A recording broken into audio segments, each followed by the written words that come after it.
Hey, what's up? Thanks for tuning in to another edition of the Horror Debate. I am, of course, Jeff Rowdy Jake here, and with me, as always, Michael Mandy. And this week we're going to be reviewing Linda Blair, starring in Hell Night from 1981, directed by Tom DeSimone. And was it ever? Was it ever? That describes your evening watching this film, Jeff. First of all, let me get the plot out of the way before I forget it, okay? Basically, because I already forgot it. Basically, these four teenagers are put up to stay into a mansion where this family had been killed previously by the father. For a fraternity initiation, right, yeah. Exactly. That's what I meant. You've got to be locked in this house, and we'll come get you when the sun comes up. Right, and if you make it, then you're in the fraternity. If you don't, you come screaming out like a bunch of chicks. You're not in the fraternity, right? All right, okay. So it's one of these like typical 80s gimmick movies, that wants to be like Friday the 13th and everything else all wrapped into one. I saw a little sleepaway camp in there.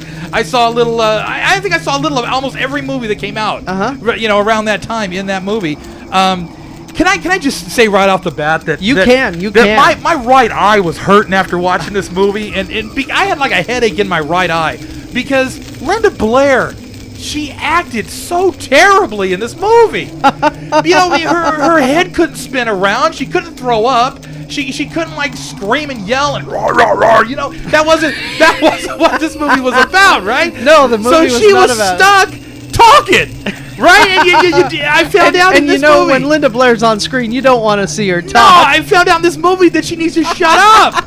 I had a headache in my right eye. That's not good. If you know me, that's not good. That means you're frustrating me to the point of no end, right?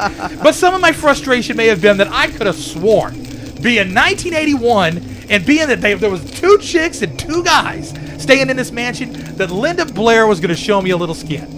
I thought that for sure. She had the dress on to do it too, because she was showing cleavage. She kept teasing it. Oh yeah, she kept teasing it, and she had that innocent way. Because she's really pretty. She looks, just to not be funny about the whole thing. She is a really pretty girl. She has like a doll face kind of thing going on. She's got that almost Betty Boop voice too, doesn't she? Well, the voice grated on me. Don't go there. You're gonna ruin it for me, dude. The voice grated on me. But the look she has, she's very pretty. She's got it's kind of a different pretty though. It's not like the standard pretty that this is gonna get really confusing. But it's like more cute than gorgeous. Yeah, you're right, but she certainly has it going on. I'll just say that. And you kept watching this movie going, come on, I just saw Chain Heat, Linda, show it off. Yeah, and I'm like, if the blonde could do it, why can't you? But you know what? The blonde didn't. Well, the blonde, you know who the blonde was with? I figured it out. Vincent Van Patten? No, he was with Owen Hart. The wrestler, he looked just like Owen Hart. You don't know who I'm talking about. He's the one that unfortunately died back in 1999, I think it was, where he fell from the top of the arena from doing the stunt with the rappel. Anyway, sad story on that end. But this guy looked, any wrestling fan who watches Hell Night, you're going to look at this first thing and go, Owen Hart, and then you're going to check the credits and go, no, that ain't him. No, it's the dad from Eight Is Enough's son. Yeah, Patton, right, exactly, right? So Van Patten. But the whole thing is this movie wanted to be so many different things, and it got confused, and then tried to start over, and then got confused again, and it just seemed like it was just kind of all over the place. The menus were even comical. Did you go through the menus of this thing? I can't even talk. I'm so wound up over this thing. I'll be honest. No, I just topped it in. Push play movie. Well, okay. Well, first of all, you didn't get a chance to see the menus, and I'll tell you why you didn't. Because as soon as you put in the DVD, it didn't take you to no menu. It took you right into the movie. It was like a VHS tape that you just hit play on. Oh, okay. There was no going to a menu, no setup, no nothing. This is what you get here. Take it. And it just starts. Well, come on. Do you expect the studio to spend a lot of money on this DVD? Yes! If you were going to okay, DVD is a format that a lot of videophiles purchase their movies on because they want the definitive copy of the movie. Now, granted... But since we don't have videotape anymore, okay. This is the only place to dump films. And so it's going to be an excuse for these idiots to dump stuff onto DVD, which I think is sick. It's just stupid. I don't think we paid very much for this thing. As a matter of fact, I seem to remember that I bought 2 copies and I gave you one. Yeah. Yeah, I think I actually accidentally bought it twice, And then let me ask you this. Now that I'm on the subject, now that I'm thinking about Linda Blair in that dress. And let me ask you this. Who was on the cover of the DVD? Linda Blair. No! Look at the cover again. Who was that on the cover? It wanted to be Linda Blair. that ain't Linda Blair. It's like Linda Blair with another face. Oh, okay. I see didn't- what you're saying. The artist He looked didn't do a good horrible. job. I yeah. mean, my Yeah, wife- she's like reaching up, grabbing, and My screaming. wife looked at it and goes, "Who's on the cover?" She said, "That ain't Linda Blair. She's got Linda Blair's dress on, but that ain't Linda Blair." Okay, I see what you you're know. getting at. I mean, the art is so terrible, but you know, like I was saying, the transfer they put on DVD, video wise, was pretty serviceable. It actually looked pretty good, but the audio, forget it. Forget it. It was all through the center channel. I didn't hear anything come out of the rear whatsoever. Not even gas. It just simply just played through the front. It was very dialogue driven. Occasionally you'd get a dun dun, you know, when something stupid was going to happen. And then I talk about the menus. Let me go back real quick to the menus. The menus were so stupid. You know the big mongoloid dude? The big mongoloid that was chasing everybody throughout the mansion, Yeah, right? Garth. Okay, whatever. Okay? Yeah, I call him stupid. Anyway, when you go through the menus and you're selecting like the special features, which is like all of a trailer and like a TV spot, and I think there's maybe a commentary on there too. It's him running towards you on the screen, and he's got that limp. You know, he just looks stupid. He's coming at you towards your screen, and I'm looking at it like, I got to play that again. I had to go back and forth through the menus just to laugh. Okay. Just to laugh at this stupid menu, but. As soon as we're done with this, you know I got to pull that out and pop it in the machine. And come on, Jeff, let's I watch. can do it. You don't need to pull it out. Oh, it was terrible, man. I mean, no, it wasn't. The menus were terrible. The movie was not incredibly terrible. I thought it had a little bit of fun to it, which Yes. and I thought it was a fun movie. and not only that, I love these type of movies around Halloween. Yeah, I- okay. you know- This movie knows what the rules were. Right. And they said, let's write a movie, and here's what the rules are, and wrote the movie around the rules. It followed Yeah. everything perfectly. Yes, so it did. obviously the people who wrote this cared about the genre. It wasn't just two executives who slapped something stupid together. Right. Here you go. Right. Or someone who said, let's make it something crazy like that Haunting remake. Let's spend $100 million on computers right. and crazy graphics. Everything made sense. It did. Unfortunately, you know, when you got to the you know, it made sense up to the point where you saw the bad guys. Then I was like, you oh gotta my admit, God. The music was appropriate. I Yeah. mean, when they were walking up towards the mansion, Yeah. and the music was dum. Oh, I said. you know, Unfortunately, and it was all stuck through the center channel. Yeah, the set was cool. Why couldn't they remaster this in 5.1? That would have cost money, and I think you and me are the only people who bought this. Probably. No, I bought it twice. You didn't even Yeah, buy it. that's so, right. See, I had to spoon feed you on this one now. But the whole thing is that, you know, I was expecting, and don't ask me why I was I expecting don't this. think there's a big demand out there for Linda Blair films in 2007. Well, no, because she doesn't get undressed. If She used to. If she got undressed, then we She it would have used sold to. a million. Chained Heat, man. Yeah, I You gotta see watch it. that, you and know? it's got Dean Wormer in it from Animal House. Did you just say you needed a warmer? What? No, Dean Wormer. Okay. from Animal House. Oh, okay. He is the warden in Okay, Chained Heat. okay. And Linda Blair also did another one called Red Heat. Did she get like totally naked? in that Totally. movie? Really? Yeah. You have that? No comment. Okay. Okay. Well, the bottom line is this. You know, Linda Blair disappointed me on about 13 different levels in this movie, okay? Number one was the voice. Ooh, you the- got money. The tonality, the whininess, the prudeness. It was just all kind of this tense kind of ball of... I'm not sure what it was. It was almost like she wasn't sure of herself or What do you something. think of Peter Barton? I think he does better in the guy- soaps. Yeah, the soap opera. I kept watching that movie going, it's Donny Osmond. Yeah, I mean, he looked just like he did in the soaps. I can't remember. And wasn't he in The Powers of Matthew Starr? Yeah. You got me. Late Matthew Starr. Yeah, late 70s sci-fi TV Only show. you would know that, dude. Yes, I would. But I think I saw him. What did he used to play? Like Young and the Restless? Was it Young? I think it was Young and the Restless. Anyway, but he looked just the exact same. Maybe cut his hair an inch or two. Actually, what he really reminded me of, to be honest with you, and you're gonna crack up laughing when you hear this. He reminded me of I said Donny Osmond, and you're gonna say I'm gonna crack up at yours? Rick Springfield. A young Rick Springfield.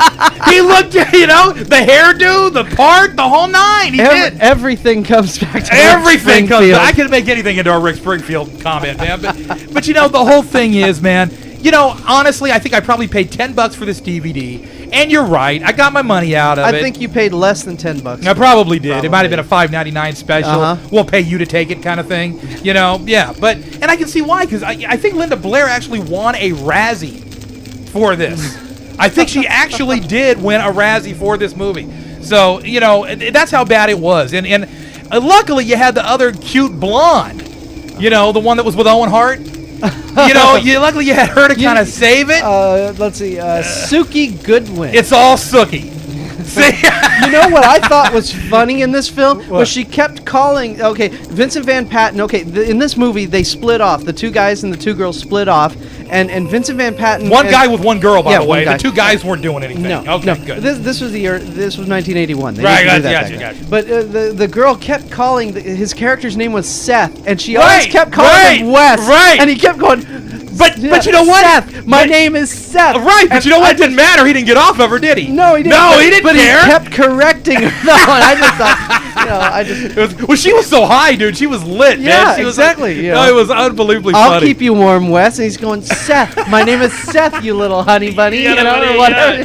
Yeah. I just thought that was a great running joke through it. That's I enjoyed that. The That was people good. who wrote this, I thought, like I said, I appreciated what they did. Let me ask you a question. Let me just ask you a question. Okay? Oh, boy. There was no electricity in his house, right? No. What the man have a generator out there making all these sound effects with speakers all throughout the house and stuff? Batteries. Where was he getting batteries? What, he got his Sony Walkman out there? Come on. No, Yeah. I caught that right away. I said, now where's he getting the power for that from? Yeah. No, the funny thing was, okay, this will probably be, at first when you see it, you say, oh, gee, it's a goof, they screwed up. But then you realize after, when they first walk in, nobody's been in this house in 10 years. And when they open it up and you walk in, there's a million candles lit everywhere. Right. But then I'm watching the movie going, well, okay, they got there ahead of time to set everything up. So, okay, you know what, they though? lit the You know what, candles, though? too. Why do we have to make our own story when the director should have done it for us? Well, they did. I'm surprised they didn't stick a paragraph in my face and say, here, read the last half of the movie. The last half of the movie. That's, it's the trend. And another thing also I liked about this film, and the writing, again, was when the movie ended, you got to admit, you were expecting a surprise ending like every other horror movie does. No? It ended where you expected it to end? It ended a little abruptly.